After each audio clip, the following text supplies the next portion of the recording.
Bonjour ou rebonjour et bienvenue à la session, à la pénultième session du colloque. Notre première intervenante est Paola Catani, qui est professeure à l'université Roma Tre en Italie, pour être plus précise. Elle est spécialiste de l'œuvre de Paul Valéry, et je devrais ajouter qu'elle a gagné le prix pour la création littéraire de l'Académie française et Institut de France en 2009. Elle a publié, donc elle est spécialiste de l'œuvre de Paul Valéry ainsi que de Marcel Proust. Elle a publié les écrits politiques de Valéry, un volume intitulé L'Europe et l'Esprit, publié chez Gallimard en 2020. Et elle a également été co-responsable d'un volume intitulé La responsabilité de la littérature dans l'entre-deux-guerres avec Jean-Baptiste Amadieu, et qui a été publié comme un numéro spécial de la Romanic Review en 2018.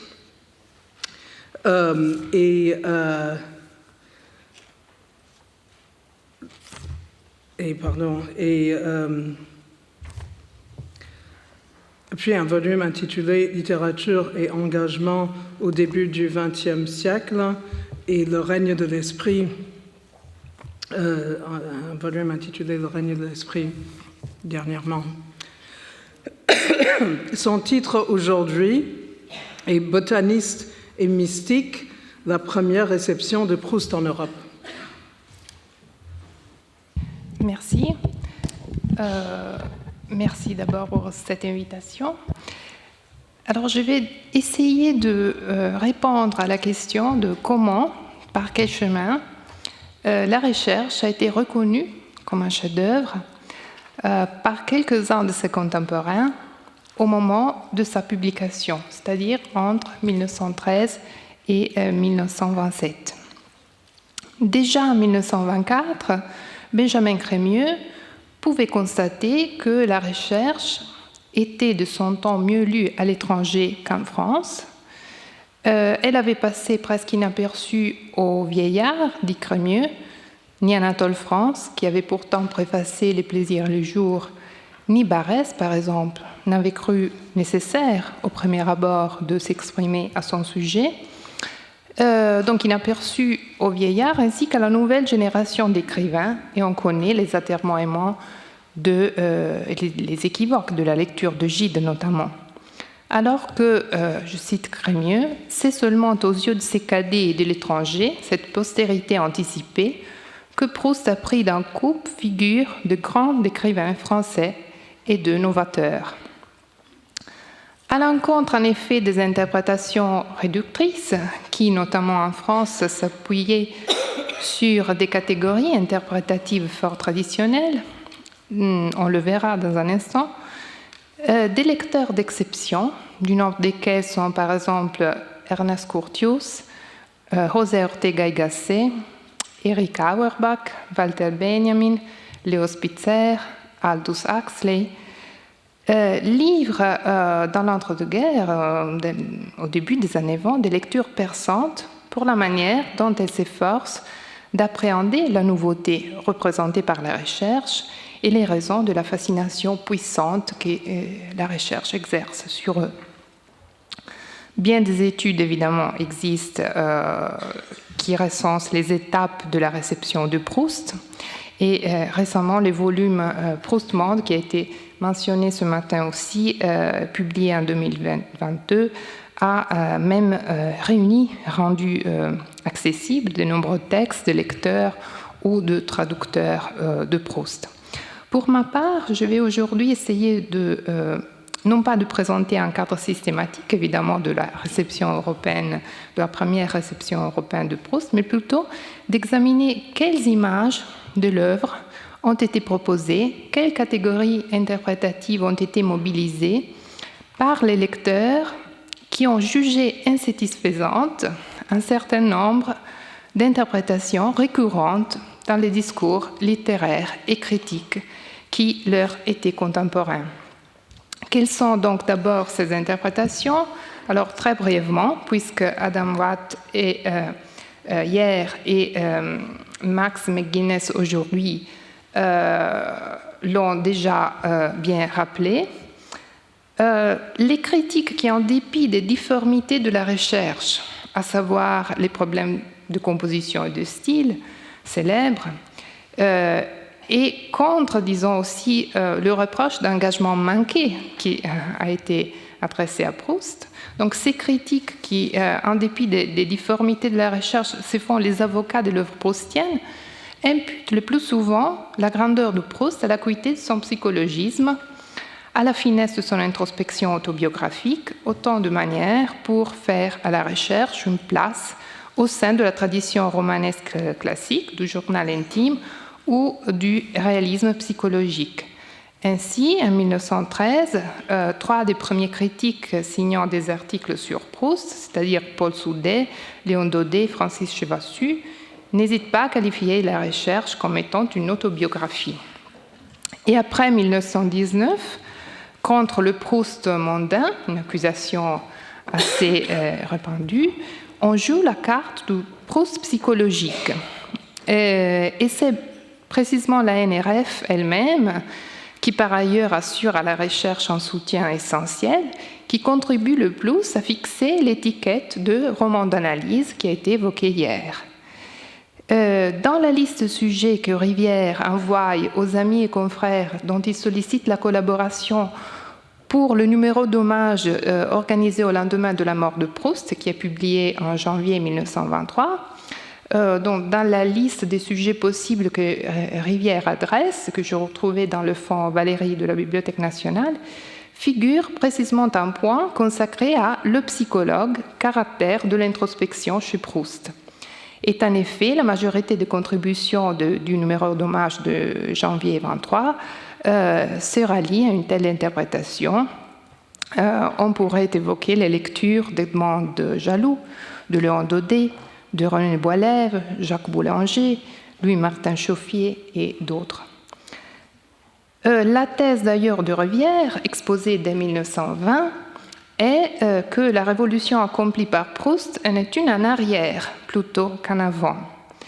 Et lorsqu'il propose plus tard le rapprochement avec la psychanalyse freudienne, il s'agit toujours d'apprivoiser en quelque sens l'œuvre proustienne en l'intégrant à des horizons familiers, pour nouveaux qu'ils soient.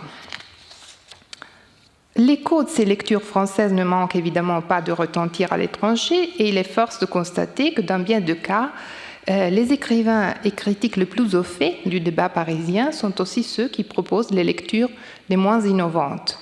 Le cas de l'Italie est en ce sens paradigmatique, puisqu'à introduire la recherche auprès du public italien sont notamment Paul Morand, qui présente Proust dans un journal littéraire italien, La Ronda, comme un nouveau classique et comme un maître du roman français d'analyse, et deux critiques qui jouent dans l'entre-deux-guerres un rôle considérable de médiateur entre la culture française et la culture italienne, Emilio Cecchi, qui participera aussi à l'hommage NRF, et Giuseppe Prezzolini, qui est l'animateur de la revue La Voce.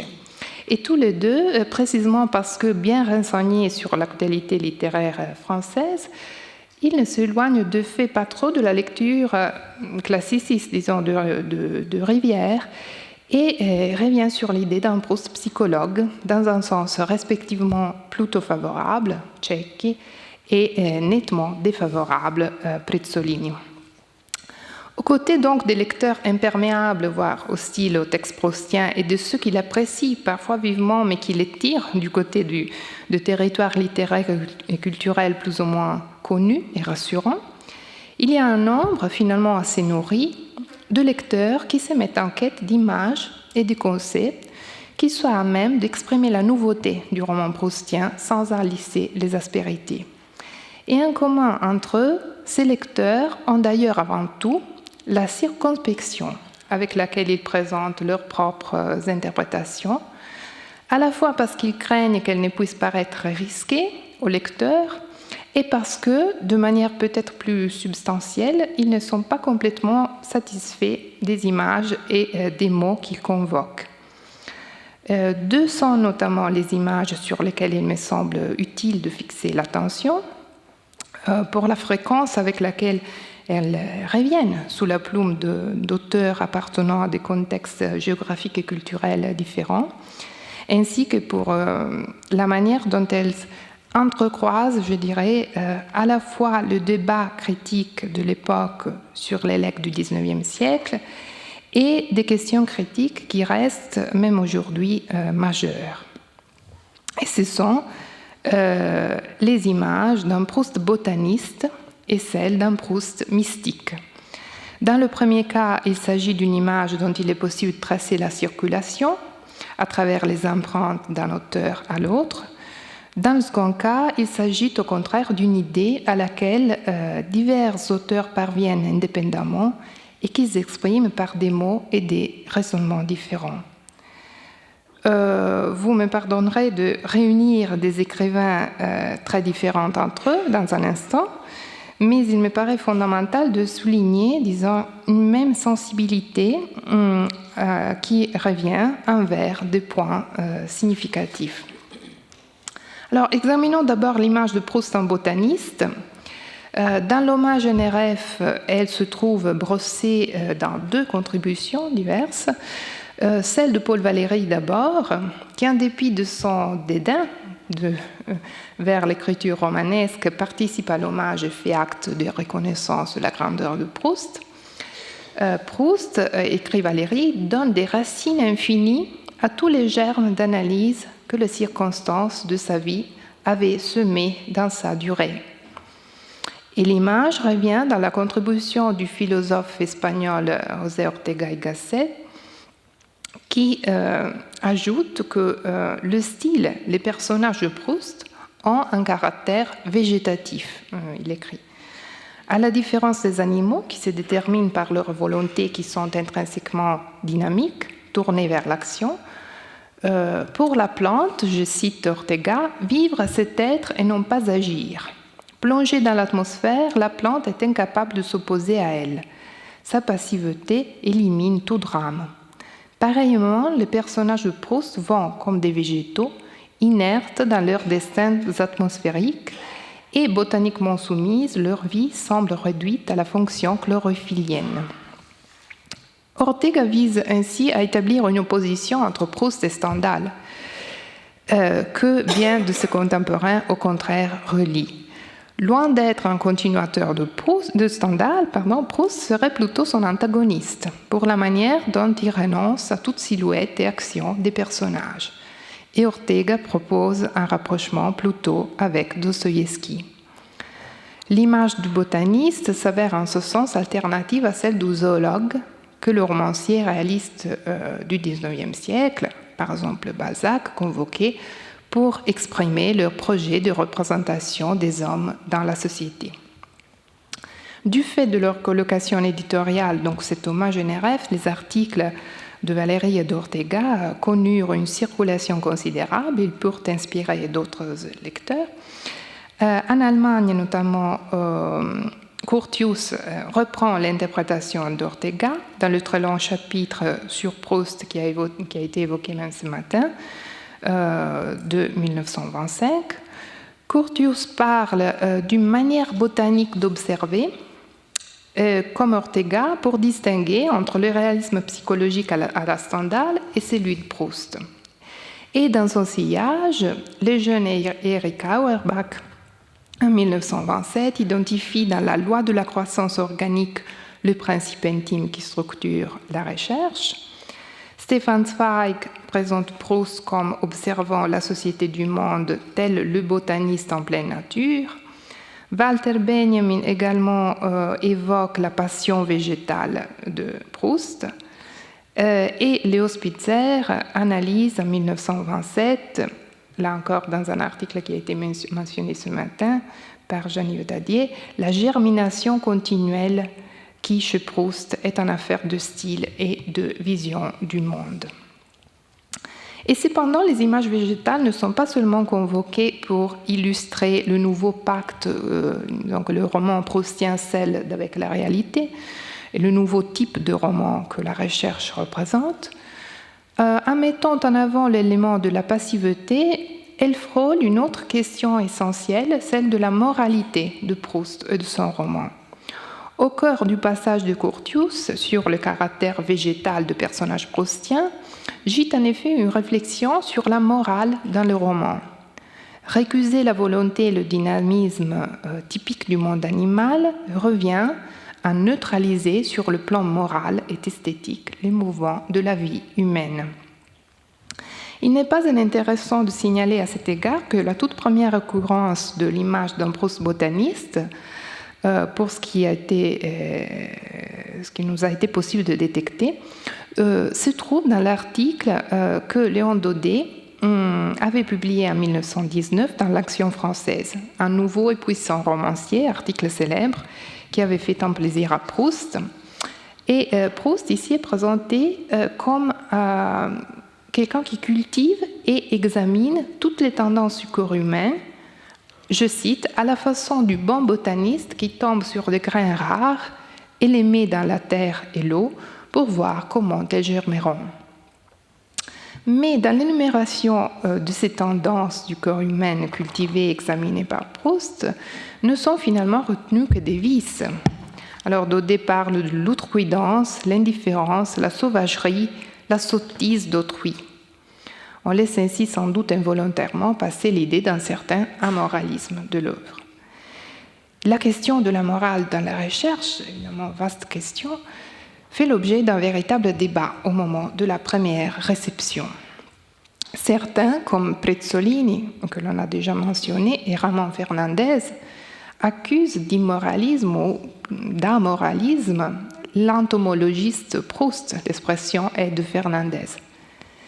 Parmi ceux qui réagissent contre cette lecture, Benjamin Crémieux, qui observe que le connais toi-même d'ascendance socratique qui est à l'œuvre dans la recherche constitue déjà, dit-il, le commencement de l'homme bon, et Albert Thibaudet, qui arrive jusqu'à inscrire Proust dans la, je cite, la pure lignée des grands moralistes français. Mais des voix aussi plus obliques sont tentées pour accorder Proust à la morale. Et en Italie, l'un des premiers estimateurs de Proust, le critique Giacomo De Benedetti, tient en ce sens à distinguer entre l'amoralisme du narrateur, d'une part, Marcel, qui s'est réduit à un ensemble d'intermittences du cœur, et d'autre part, la moralité, dit de Benedetti, de Proust auteur, qui lui, au contraire, organise très soigneusement la matière de son roman, était toute sauf que dépourvue d'un projet. Proust, d'après de Benedetti, ne peut ni ne doit être appréhendé ni un romancier classique, ni surtout un moraliste classique, ses efforts visant à passer non pas de l'abstrait au concret, mais du concret à l'intelligible. Et on le sait, la matière véritable de l'œuvre de Proust est, tout particulièrement selon de Benedetti, moins la mémoire du passé que l'ensemble des hallucinations, des souvenirs, réminiscences, projections, enchantements, auditions visuelles, tactiles, olfactives de goût, tout ce qui peut être compris sous le nom d'idiosyncrasie. Laissons pour un instant en suspens les discours sur la morale, on y reviendra, pour introduire la deuxième image, donc le Proust mystique, puisque De Benedetti fait partie du nombre de lecteurs qui esquissent une telle image. La critique a fait abondamment justice d'une hypothèse critique à plusieurs titres irrécevables, évidemment. Proust n'est bien entendu pas un mystique. On pourrait même affirmer qu'il est on ne peut plus éloigné de ce qu'un mystique représente sous bien des aspects. Mais la récurrence d'une telle image dans les discours critiques de la première réception fait qu'il sera tout de même nécessaire de se pencher sur elle pour en saisir forme et signification. Alors Curtius consacre un long passage de son texte de 1925 au mysticisme de Proust. Il entend par là une forme d'union entre le sujet et l'objet, une contemplation poussée vers la forme, dit-il, la plus haute de spiritualité.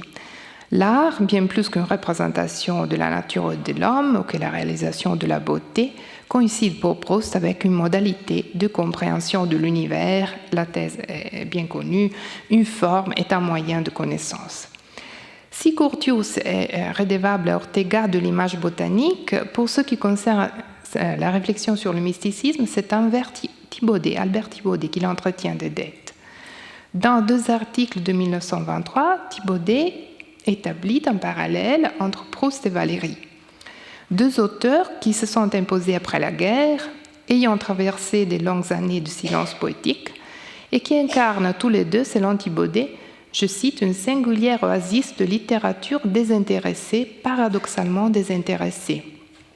Ils défendent un idéal de pureté qui les rapproche tous les deux d'un certain mysticisme. C'est le mot que Thibaudet emploie. Certes, écrit Thibaudet, si chacun acceptera la définition de Valéry comme d'un mystique de la poésie pure, Marcel Proust, mystique du monde, fera sourire. Donc, circonspection de Thibaudet. Cependant, renchérit Thibaudet, c'est bien un véritable transport de l'amour analogue au transport mystique qui a porté Proust tout entier, corps et âme, vers le Dieu de la vie mondaine.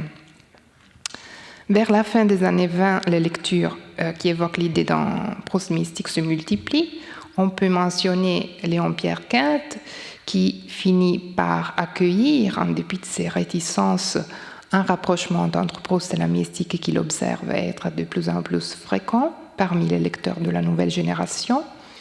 En Italie, Lorenza Maranini, qui, dans un ouvrage qui est essentiel pour la réception italienne de Proust, puisqu'il a été lu, entre autres, par Emilio Gadda, présente un Proust prêt, exactement comme les mystiques, à tomber en extase devant la contemplation de la réalité, enfin soustraite au flux de la vie, et qui, un être suprêmement désintéressé, le terme employé par Thibaudet revient, est guidé par un désir intempérant de connaissance davantage que par les désirs de la beauté. Et on pourrait mentionner, bien sûr, aussi plus tard, la mystique de Proust de Jean Pommier, qui va très loin dans cette interprétation.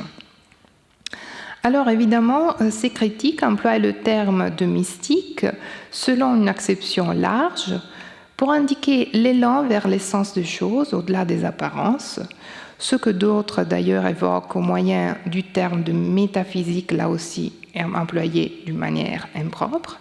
Ce sont par exemple Valéry, Charles Dubost et aussi l'anglais John Middleton Murray dans un article parmi les plus significatifs d'un volume d'hommages que les écrivains anglais consacrent à Proust en 1923, une sorte d'hommage parallèle à celui de la NRF.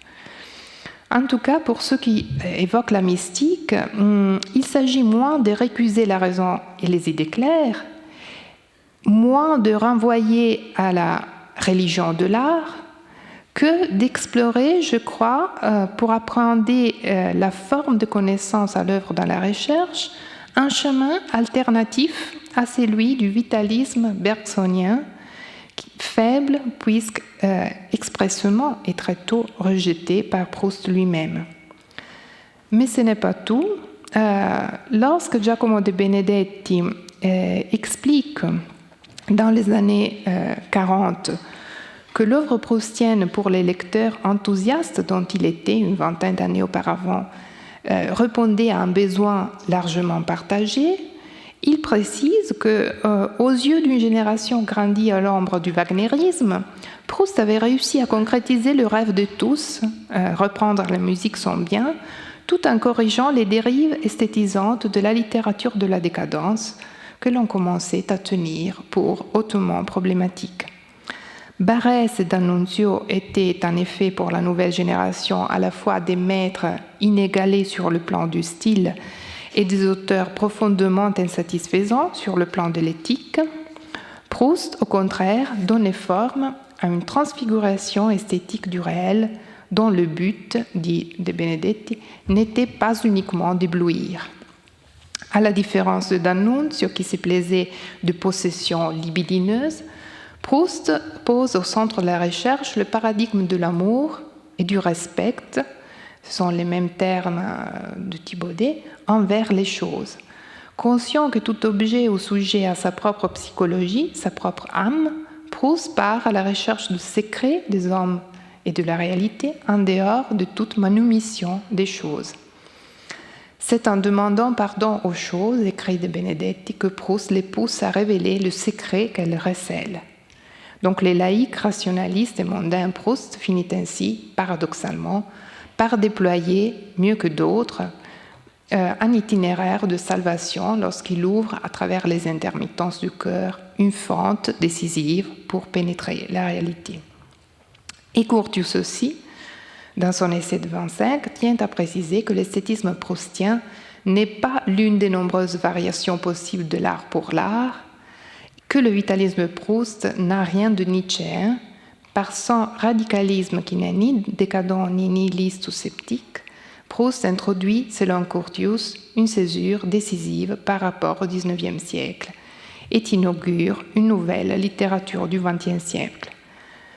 Autrement dit, ces lecteurs sont sensibles à la manière dont Proust prolonge et dépasse à la fois, donc renouvelle profondément, non seulement le réalisme, mais aussi l'esthétisme du XIXe siècle. Alors, une telle valorisation de la mystique de la connaissance, à l'heure dans la recherche, recèle d'enjeux bien sûr différents selon les divers contextes linguistico-culturels. En Allemagne, pour Curtius tout particulièrement, souligner la composante spirituelle de la recherche s'avère entre autres fondamentale pour promouvoir l'œuvre de Proust auprès d'un public allemand traditionnellement tiède envers l'intelligence analytique typiquement française. Curtius, on le sait, fait œuvre de médiateur entre deux pays toujours sortis de l'énième tragique conflit. Et en ce sens, il tient à soustraire la recherche à la lecture NRF qu'il a placée dans le sillage de la tradition littéraire française, à la fois pour faire justice d'une interprétation qu'il juge erronée et pour mettre Proust à l'abri, disons, du feu allemand. En Italie, les lectures de Proust évoquées prennent une revanche forme dans un contexte profondément marqué par l'esthétique de Benedetto Croce, qui est hostile à l'art pour l'art et aussi au roman. Et les appréciations et les éloges adressés à Proust s'avèrent autant de manifestations de dissension envers ce courant critique et esthétique. Mais plus substantiellement, l'œuvre de Proust, appréhendée de par la lecture mystique et antidécadente, acquiert aussi dans le contexte de l'Italie des années 20 des significations strictement politiques. Lorsque De Benedetti décrit la tension spirituelle qui parcourt l'esthétisme proustien à l'aide des termes de respect et d'amour, comme le faisait Thibaudet, il désigne de fait des attitudes avant tout éthiques, capables de se dresser en barrage contre, je cite, un monde indifférent à la sagesse, à la poésie, à la vie bien vécue. La portée politique de la recherche découle, aux yeux des lecteurs assistant à la montée du fascisme, d'un tel projet éthique de connaissance, davantage même que du potentiel subversif lié au thème de l'homosexualité ou du judaïsme, pourtant bien sûr vivement critiqué par les fascistes. C'est ainsi précisément en raison de son inactualité, à la fois littéraire et éthique, que la recherche devient tout à fait actuelle aux yeux d'une génération de critiques et de littéraires. Et en ce sens, le parallélisme entre Proust et Valéry, établi par Thibaudet en premier, est récurrent aussi chez d'autres auteurs, comme Curtius et De Benedetti, mais aussi Sergio Solmi, un autre lecteur italien, et Edmund Wilson dans The Excel Castle. Donc ce parallèle est tout autre que anodin ou fortuit. Le poète Valéry et le romancier Proust se trouvent apparentés en raison du désintéressement, de la pureté qui caractérise tant sur le plan littéraire que sur le plan éthique leurs œuvres. L'intellectualisme, la confiance dans les pouvoirs de l'esprit et de l'art réaffirmés mais aussi renouvelés dans leur modalité par ces auteurs, constituent les formes, je cite Solmi, d'une civilisation plus calme et nourrie d'espérance, aujourd'hui irrémédiablement éloignée. Ainsi, sur la plume des critiques des années 20, deux des écrivains assurément le moins politiques que la période des produits deviennent, non sans paradoxe, les plus actuels, disons politiques au sens large du terme. Et je vais conclure. Les deux représentations de Proust botaniste et mystique résultent intimement complémentaires entre elles. La première, Proust botaniste, est chargée d'exprimer la révolution littéraire accomplie par Proust, qui donne droit de citer dans le roman aux personnages et aux états passifs, et qui choisit pour protagonistes de son récit les phénomènes menus et insaisissables des idiosyncrasies. La seconde, Proust mystique, vise à préciser qu'une telle révolution littéraire a été accomplie dans un esprit tout autre que passif, qu'elle s'inscrit dans un projet littéraire, voire une idée de la littérature, imbibée d'une féconde tension cognitive et éthique. Aux yeux de maintes excellents premiers lecteurs de Proust, ce dernier est un novateur non seulement parce qu'il a dévoilé un continent nouveau et vaste, mais aussi pour la manière dont il a parcouru et peint ce continent, à la fois en dehors de tout moralisme et non sans éthique, disons. Merci.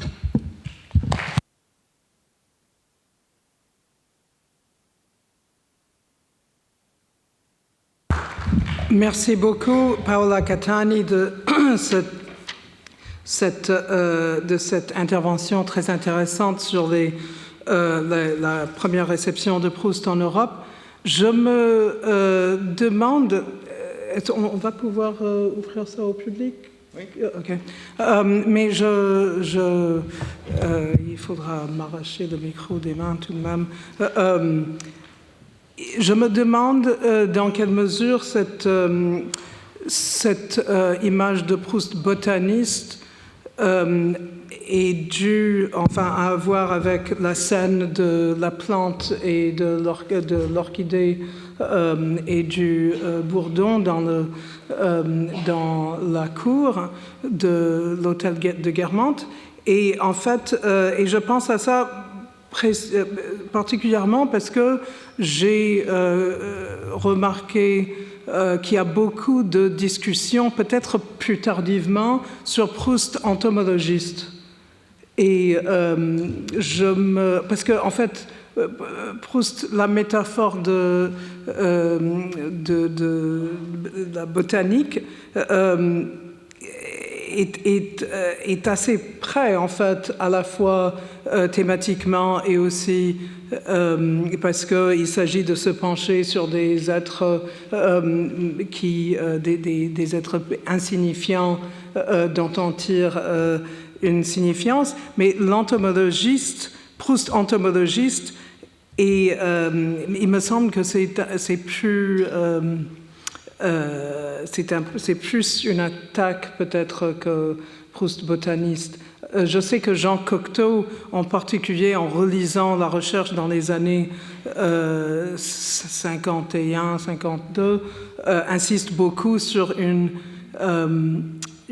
comparaison entre Proust et Jean-Henri Fabre, en disant que Fabre, au moins, n'insistait pas pour que ces insectes le lisent. Mais ce n'est que la plus mémorable des comparaisons entre Proust et un entomologiste. Et je me demandais si vous aviez des choses à dire là-dessus. Oui, merci pour évoquer cette critique de Cocteau.